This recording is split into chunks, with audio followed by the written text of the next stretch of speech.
दोस्तों finally waste Bengal का election ख़त्म हो चुका है। करीबन 1 महीने हमने इस वेस्ट बंगाल के इलेक्शन में पूरा कवर किया। बहुत तरीके का हमने जाना कि किस तरफ बंगाल का मिजाज चल रहा है। हमने बहुत तरीके से इस चीज़ को, यहाँ के इलेक्शन को समझने की कोशिश की और बहुत एक्सपीरियंस भी मिला कि बंगाल के इस इलेक्शन में बहुत कुछ हमें समझने को मिला, जानने को मिला कि किस तरीके के यहाँ के इलेक्शन होते हैं। आप स्टेट में जब जाएंगे, हर स्टेट में जब आप जाएंगे, आप इलेक्शन वहाँ के देखेंगे तो सबका कल्चर अलग है, सबकी बात करने की भाषा अलग है, हर जगह का अपना एक रिवाज है। उन सब चीज़ों को, इलेक्शन के साथ उन चीज़ों को भी जानने का मौका मिलता है हमें। तो ये मेरा पहला बंगाल इलेक्शन का था जो मैंने कवर किया और बहुत बढ़िया एक्सपीरियंस था। आप सब ने मुझे बहुत ज़्यादा प्यार भी दिया, बहुत ज़्यादा सपोर्ट भी दिया।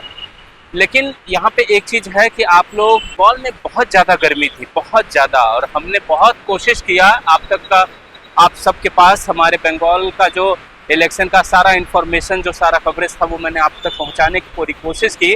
अगर कुछ गलती सही हो गई हो तो उसके लिए भी मैं माफ़ी चाहता हूँ। आप सभी मेरे जो जितने व्यूवर्स हैं, जाने अनजाने में अगर कोई गलती हो ही गई होगी तो उसके लिए ज़रूर मुझे माफ़ करिए। अभी जैसे मैं हावड़ा ब्रिज पे इस वक्त खड़ा हूँ, टहल रहा हूँ, तो आज करीबन बहुत टाइम बाद जब इलेक्शन ख़त्म हुआ, अभी बहुत सारी चीज़ें हैं जो कवर करना बाकी है और मैं पूरी कोशिश में लगा हूँ कि उन सारी चीज़ों को कवर करूँ। लेकिन ये एक बात है जो बहुत बड़ी बात है कि इतनी ज़्यादा गर्मी में हमने आपके लिए बहुत ज़्यादा मेहनत किया, कोशिश किया। प्लीज़ आप मुझे, हमारे चैनल को ज़रूर सपोर्ट करें। अगर हमारे चैनल पर नए हैं तो प्लीज़ उसे सब्सक्राइब करें, लाइक करें और आप मुझे कमेंट ज़रूर भेजें। वैसे भी आप मुझे बहुत कमेंट भेजते हैं, मैं देखता हूँ, लेकिन और कमेंट भेजें।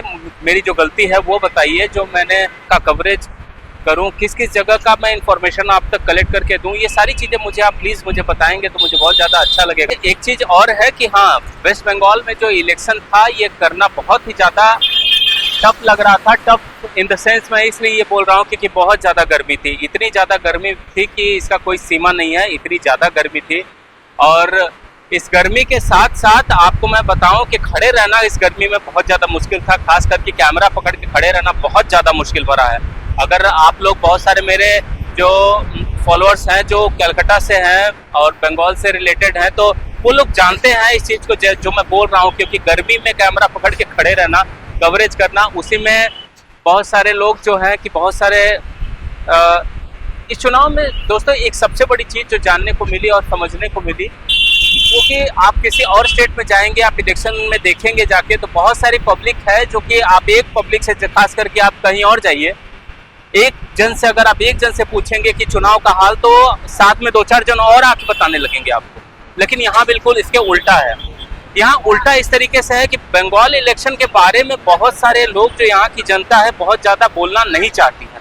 अभी क्यों नहीं बोलना चाहती, इस पर तो मैं नहीं जाऊँगा, क्योंकि ये जनता खुद जानती है वो क्यों नहीं बोलना चाहते हैं। सबकी अपनी प्राइवेसी है, तो ये प्राइवेसी है उनकी, इसलिए वो नहीं बोलना चाहते हैं। लेकिन अब यहाँ पे बात ऐसी है कि हम जैसे लोग जब आप तक ये सारी चीज़ें पहुँचा रहे हैं और हम जैसे लोग आप तक ये सारी इन्फॉर्मेशन पहुँचा रहे हैं, तो हमें ज़रूरत है उन लोगों की जो बात अपनी रख पाएँ। और बात जब तक अगर आप नहीं रखेंगे तो हम आप तक कोई भी इन्फॉर्मेशन पहुँचाएँगे कैसे, ये सबसे बड़ी एक बात है। तो हमारे लिए एक बहुत बड़ा ये एक चुनौती बन गया कि किन लोगों से बात निकाली जाए, कौन लोग बात करें। ये हमारे लिए एक बहुत बड़ा मैंने एक वक्त में मैं समझने लगा कि मैं कैसे लोगों तक बात को लोगों से मैं कैसे निकाल पाऊँ, और मैं लोगों से निकाल पाऊँगा तभी तो अपने व्यूअर्स तक मैं पहुँचा पाऊँगा। तो ये एक बहुत बड़ा प्रॉब्लम मैंने फेस किया। अगर मुझसे पूछा जाए कि आप बंगाल में सबसे ज़्यादा प्रॉब्लम क्या फेस किए हैं, तो लोगों से बात करने में और उनसे इन्फॉर्मेशन निकालने में ये मुझे बहुत ज़्यादा प्रॉब्लम फेस करना पड़ा। लेकिन फ़िलहाल में जो लोग बहुत ज़्यादा यहाँ पे अच्छे हैं, ओपन माइंडेड हैं, उन लोगों ने बात भी की। ऐसी बात नहीं है कि उन लोगों ने, किसी ने बात ही नहीं की। अगर किसी ने बात की नहीं तो हमने आपको दिखाई कैसे।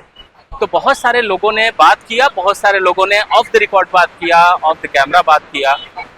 उनका, देखिए, मैं ये नहीं कहूँगा कि कोई डर रहा है, लेकिन सबका पर्सनल अपना एक ओपिनियन हो ही सकता है कि हम अपना बात नहीं रखना चाहते हैं कैमरे पे, या फिर बहुत सारे लोग इस तरीके से भी होते हैं जो कि अपने कैमरे पर झिझकते हैं बात रखने से। तो ये उनका अपना व्यू हो सकता है। हम इसे डर के साथ, बहुत सारे मेरे व्यूवर्स जो कमेंट में बोल रहे थे कि लोग डर रहे हैं, देखिए डर की बात यहाँ पे नहीं है। सबकी अपनी अपनी प्राइवेसी है और सबका हमें सम्मान करना चाहिए, सबके प्राइवेसी का हमें रिस्पेक्ट करना चाहिए, सम्मान करना चाहिए। तो यहाँ पे कल वोटिंग हुई, वोट के बाद यहाँ पे शाम को सुबह में वोट के टाइम में तो कुछ थोड़ी बहुत बारिश हो रही थी, और वोटिंग के बाद यहाँ पे जैसे ही वोट खत्म हुआ 6 बजे के बाद एक अच्छा खासा बारिश कोलकाता शहर में देखने को मिला। खास करके मैं कोलकाता शहर को कवर कर रहा था, हर जगह जाना मेरे लिए पॉसिबल नहीं हो पाया, तो खास करके कोलकाता शहर और उसके अगल बगल इलाकों को मैं कवर कर रहा था, हर जगह जाना पॉसिबल नहीं हो पा रहा था, आप समझ सकते हैं। तो इतने बड़े कोलकाता शहर में कवर करना भी अपने आप में एक बहुत बड़ी बात है। तो बात आई कि बारिश को देख के बहुत सारे लोग बोलने लगे कि बारिश में बहुत ज़्यादा कीचड़ हो गया, लेकिन मुझे समझ में आया कि इस कीचड़ में फूल भी उगते हैं। अब ये कौन सा फूल उगेगा, कौन सा फूल नहीं उगेगा, ये तो बात की बात है। अब ये तो आने वाला वक्त बताएगा, आप तय करेंगे जब 4 तारीख को रिजल्ट आएगा। उगता है या फिर बीजेपी का पौधो फूल उगता है। पौधो फूल बंगाली में पौधो फूल को कमल का फूल कहते हैं। तो अब ये देखने वाली बात होगी कि कौन सा फूल उगेगा, पौधो फूल उगेगा या फिर दीदी का जोड़ा फूल उगेगा। अब ये तो तय आपको करना है, आप जाने कौन सा फूल उगेगा। मुझे कमेंट में लेकिन जरूर बताइएगा कि 4 तारीख को बंगाल में किस पार्टी का फूल उगने वाला है, कौन सा फूल उगने वाला है। मुझे कमेंट में जरूर अपनी राय रखिएगा। बाकी आप मुझे इसी तरीके से सपोर्ट करते रहिए, इसी तरीके से प्यार अपना देते रहिए, और मुझे भर भर के कमेंट्स करिए। जहाँ मेरी गलती हो, जहाँ मेरा चीज़ अच्छा लगे, वो प्लीज़ आप मुझे कमेंट करिए और मुझे प्लीज़ सपोर्ट करिए, क्योंकि आपका ये सपोर्ट रहेगा तो मुझे हौसला मिलेगा कि और जगह और जितने भी इलेक्शंस हैं या फिर और जो इन्फॉर्मेशन है मैं कलेक्ट करके आप तक पहुंचाते रहूं। तो चलिए चलते हैं, फिर से अपने काम पे लग जाते हैं। मैंने सोचा कि आज थोड़ा सा खाली समय मिला है तो अपने व्यूवर्स को कुछ अपने मन की बात, कुछ अपने बंगाल चुनाव से जो एक्सपीरियंस जो मिला वो मैं अपने आप में ये जो रख पाऊँ। इसीलिए मैंने सोचा कि अपने व्यूवर्स के सामने कुछ अपना एक जो एक्सपीरियंस था, जो अपनी एक समय खाली मिला, तो मैं सोचा अपने व्यूअर से थोड़ी बात कर पाऊँ।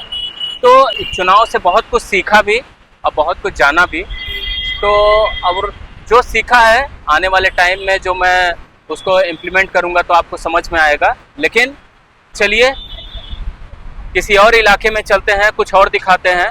अब जब बंगाल में है तो कुछ न कुछ तो हम आपको दिखाते रहेंगे।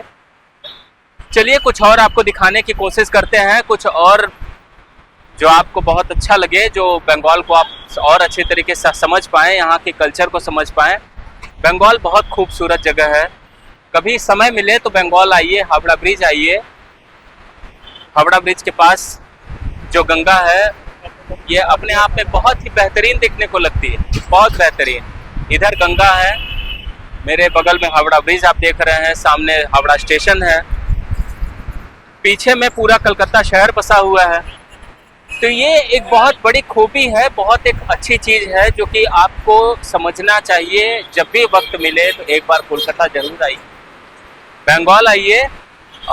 तो चलिए कोलकाता में अभी हम हैं तो कुछ और रोचकदार और कुछ नई जगहों से आपको रूबरू करवाते हैं। तो बने रहिए हमारे साथ और इंतजार करिए हमारे अगले वीडियो की।